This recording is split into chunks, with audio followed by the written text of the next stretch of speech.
আজ পবিত্র শবে মেরাজের দিন। এছাড়াও আজকে কিন্তু পবিত্র জুমার দিন। অনেক দামি একটি দিন। এই দিনে শবে মেরাজও পড়েছে, আবার সাপ্তাহিক সবচেয়ে দামি দিন জুমার দিন। প্রিয় দর্শক, নবীজি সাল্লাল্লাহু আলাইহি ওয়াসাল্লাম জুমার দিন সম্পর্কে বলেন, জুমার দিন সপ্তাহের মধ্যে সবচেয়ে সম্মানিত দিন। তো ইনশাআল্লাহ আজ পবিত্র শবে মেরাজের দিনে আমরা বেশি বেশি পরিমাণে এই 8টি জিকির অবশ্যই করব। যদি কোনো মহিলা করতে পারে, আল্লাহ সেই মহিলার ভাগ্যকে পরিবর্তন করে দেবেন ইনশাল্লাহ। সেই মহিলা আল্লাহর কাছে যা চাইবে আল্লাহ হয়তোবা যদি কবুল করেন তাকে তাই দান করবেন ইনশাল্লাহ।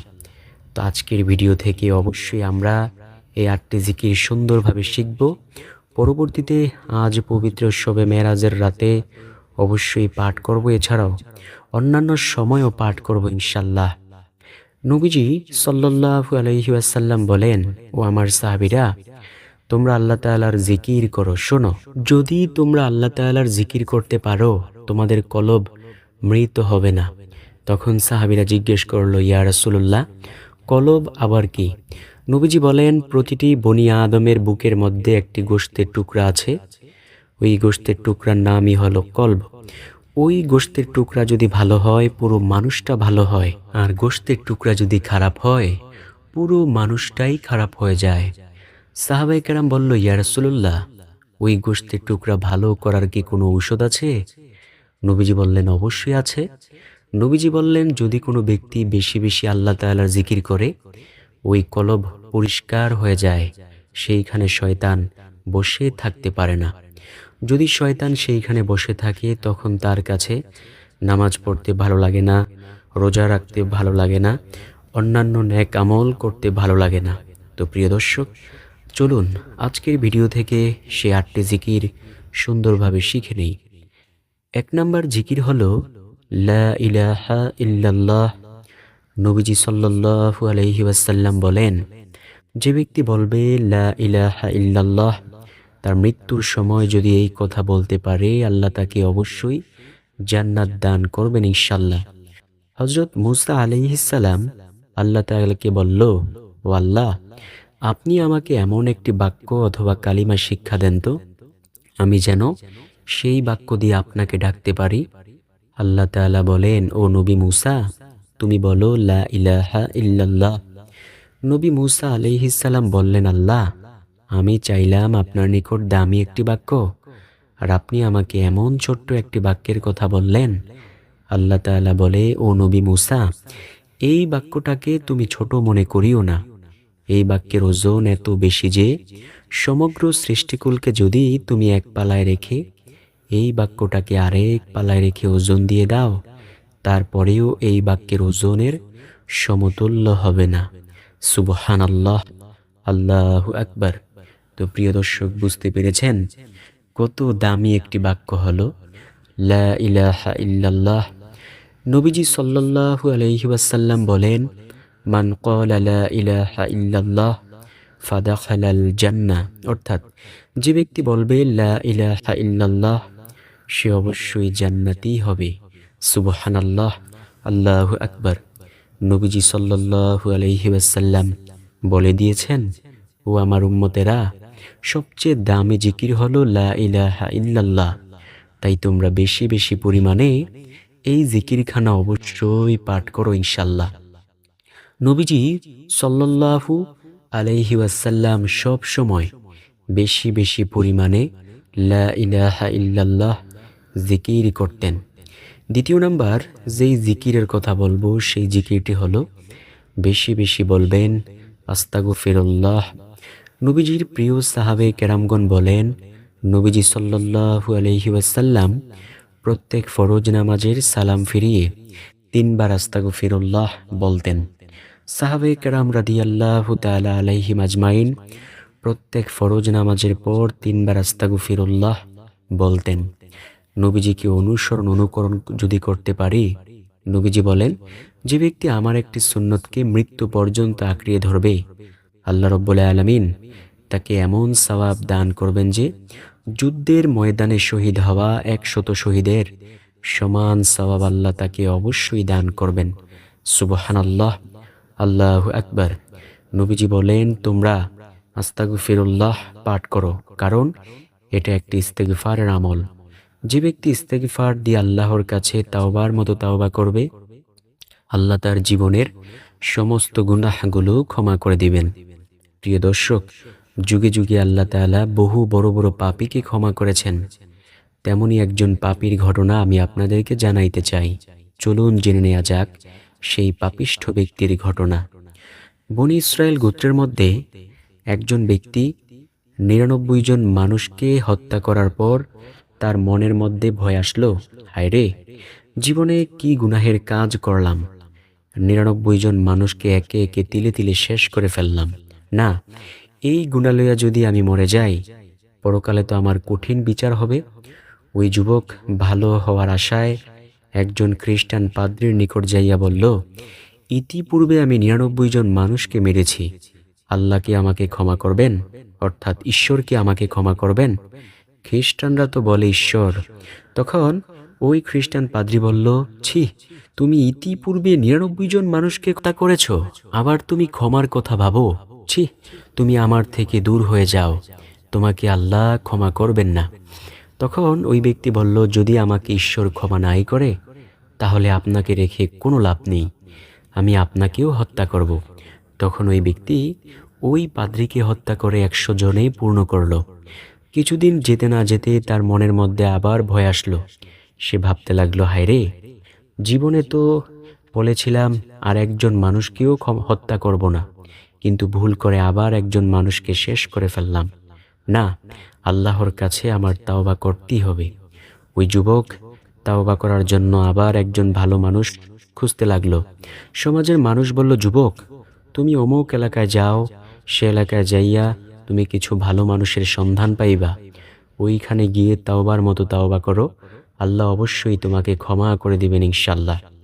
তখন ওই যুবক ওই ভালো মানুষ খোঁজার জন্য যাইতে লাগলো। পথিমধ্যে আল্লাহ তাআলার হুকুম হলো, ও আজরাইল, তুমি আমার বান্দার রূহটাকে কবজ করে নাও।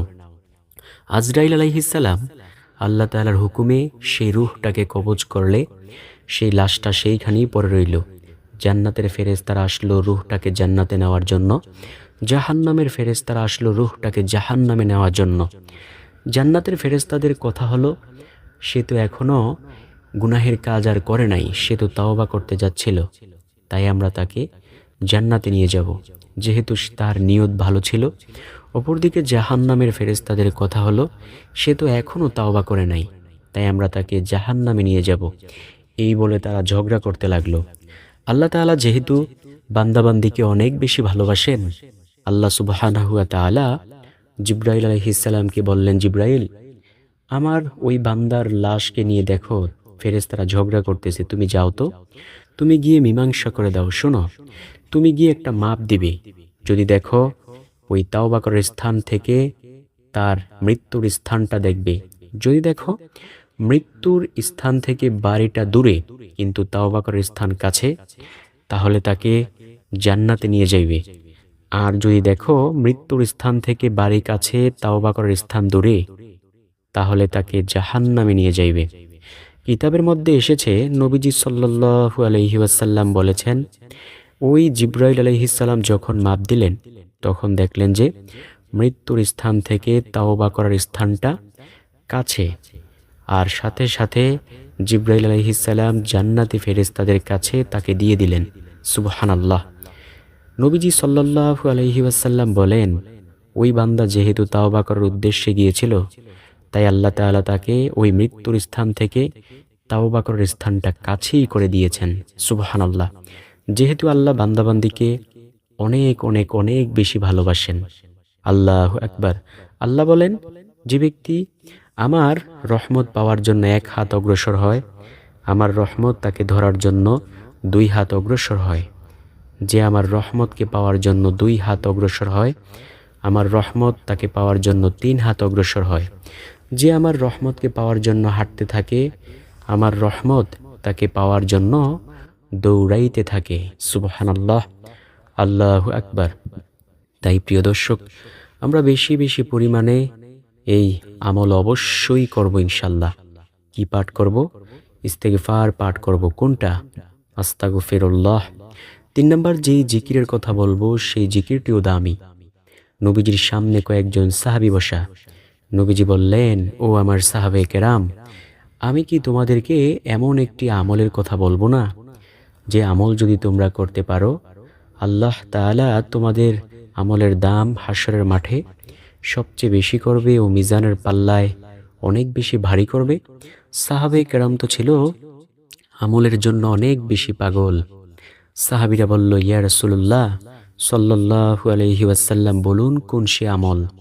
নবীজি বলেন, যদি কোনো ব্যক্তি প্রতিদিন 100 বার বলতে পারে সুবহানাল্লাহি ওয়া বিহামদিহি, তার আমলের দাম হাশরের মাঠে সবচেয়ে বেশি হবে ও মিজানের পাল্লায় অনেক বেশি ভারী হবে। সাহাবীরা উল্টো প্রশ্ন করল, ইয়া রাসূলুল্লাহ, আপনি একটু দয়া করে বলুন তো, অন্য কারো আমলের দাম কি এর চেয়ে বেশি হবে না?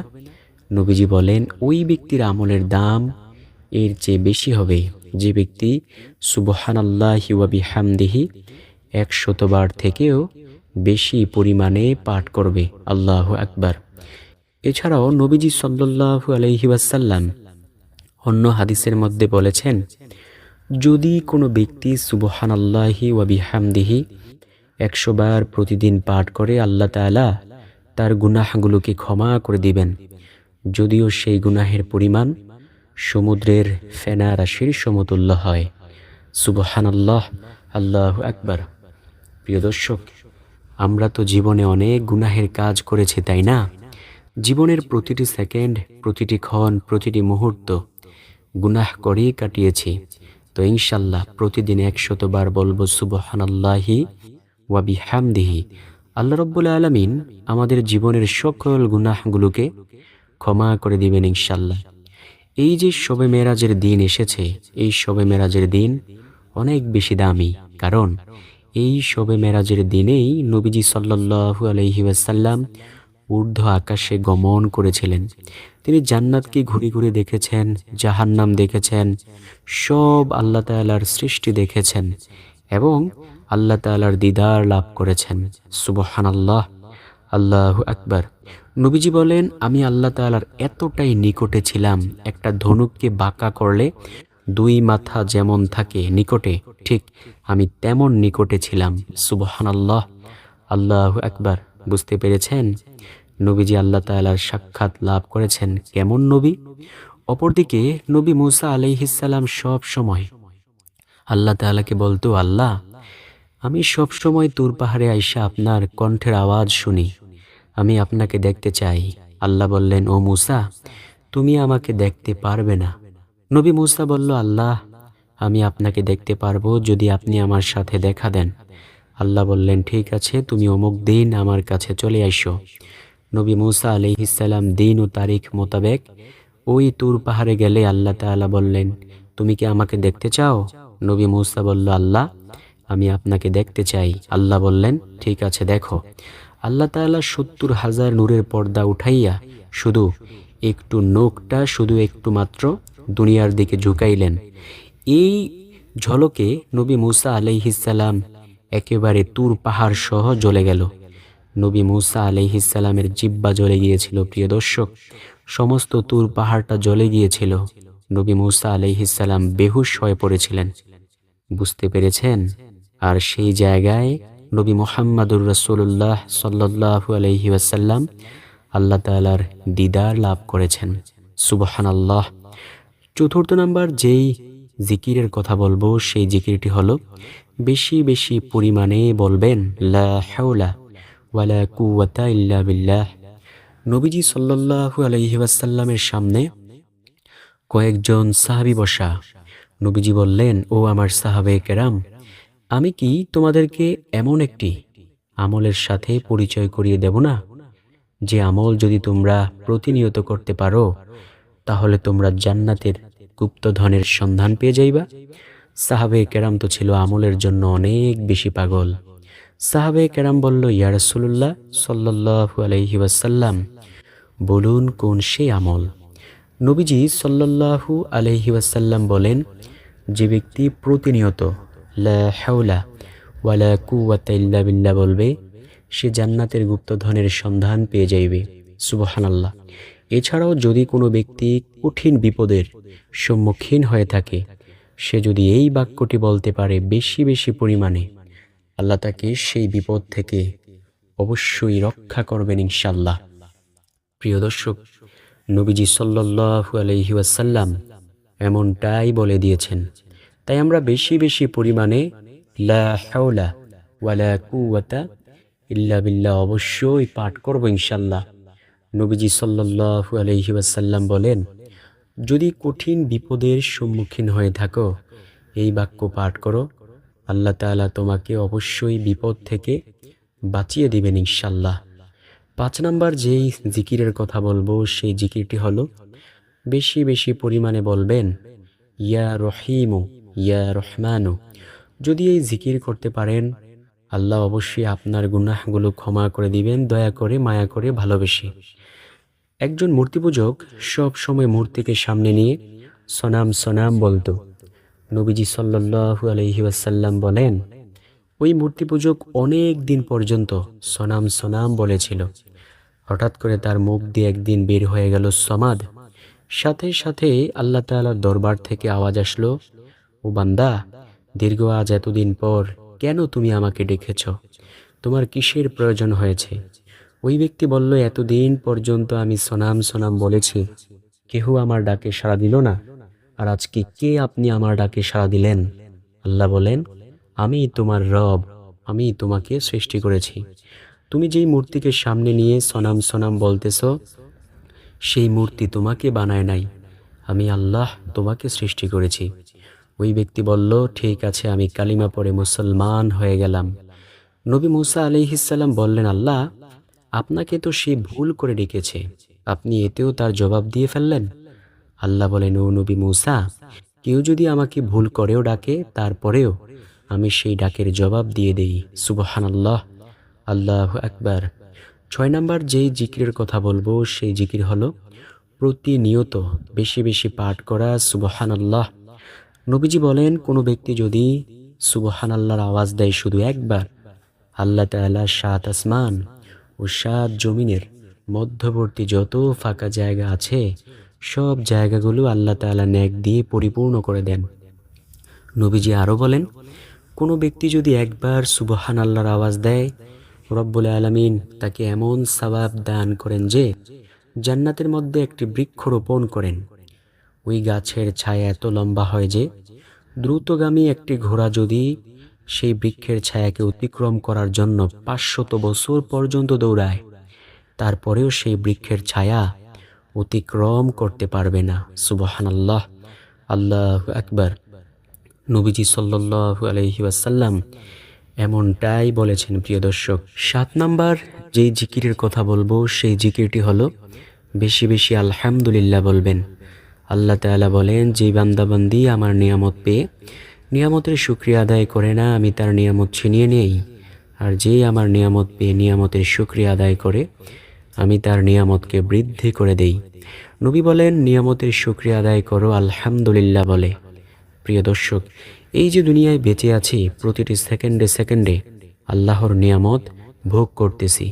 আল্লাহ রব্বুল আলামিনের দরবারে যদি আলহামদুলিল্লাহ বেশি বেশি পাঠ করি, আল্লাহ আমাদের নিয়ামতকে আরও বাড়িয়ে দেবেন ইনশাআল্লাহ। সর্বশেষ নাম্বার যেই জিকিরের কথা বলবো, সেই জিকিরটি অনেক বেশি দামি। নবীজি বলেন, কোনো ব্যক্তি যদি মুনাজাত ধরে, মুনাজাতের মধ্যে যদি 3 বার ইয়া আরহামার রাহিমিন বলে দোয়া করে, আল্লাহ সেই মুনাজাতকে কখনোই খালি হাতে ফিরায় না। সুবহানাল্লাহ, আল্লাহু আকবার। তো প্রিয় দর্শক, আশা করব এই ভিডিওটি আপনাদের কাছে অনেক অনেক অনেক বেশি উপকারী হবে। এই যে শবে মেরাজের দিনে অথবা রাতে আমরা এই 8টি জিকির অবশ্যই পাঠ করব। নারী হই কিংবা পুরুষ হই, সবাই পাঠ করব ইনশাল্লাহ। কারণ জান্নাত সবারই প্রয়োজন, আল্লাহ তাআলার সন্তুষ্টি সবার প্রয়োজন। জাহান্নামে কেউ যেতে চায় না, সবাই চায় জান্নাতে যেতে, কিন্তু আমল করতে আমরা চাই না। তো আমরা বেশি বেশি পরিমাণে এই 8টি জিকিরের আমল অবশ্যই করব। আল্লাহ আমাদেরকে সেই তৌফিক, হিম্মত, শক্তি, ধৈর্য, সাহস দান করুক।